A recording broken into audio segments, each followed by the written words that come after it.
Here's the quick version of what brands and retailers need to know about hemp-derived THC beverages in Florida.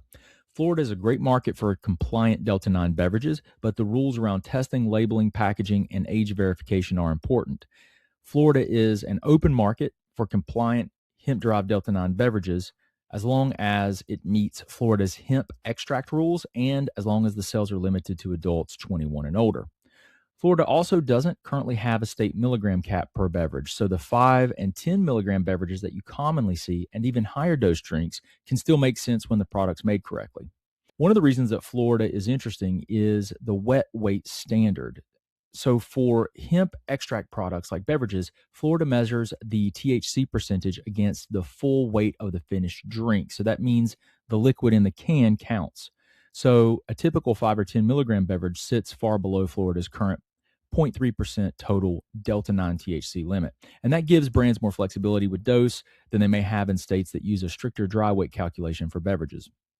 Brands need to have a few things in place because the math with the THC, Delta-9 THC concentrations only one part of the story. Florida requires heavy documentation, and the brands, they need batch-specific COAs from an independent lab. They also need to put a QR code with access to the COA on the label, plus they need batch information, an expiration date, serving information, and clear cannabinoid content that's placed on the label.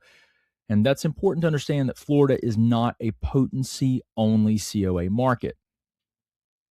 There are a few things that can actually be problematic for Florida beverages. Packaging and product presentation are also a big deal.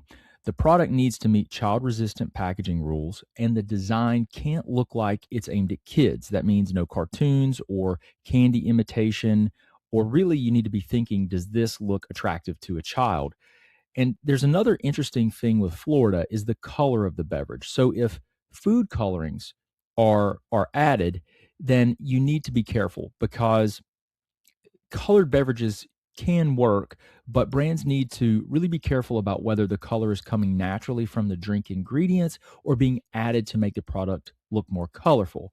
And that's really where the concern about appealing to children comes in. And that's the ultimate concern about adding additional coloring.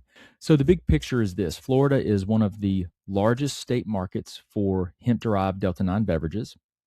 It's actively being enforced by the FDACS, and they are looking at things like labels, packaging, child protection, and documentation.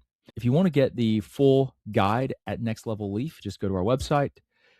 The Florida guide can be found at nextlevelleaf.com/state-resources/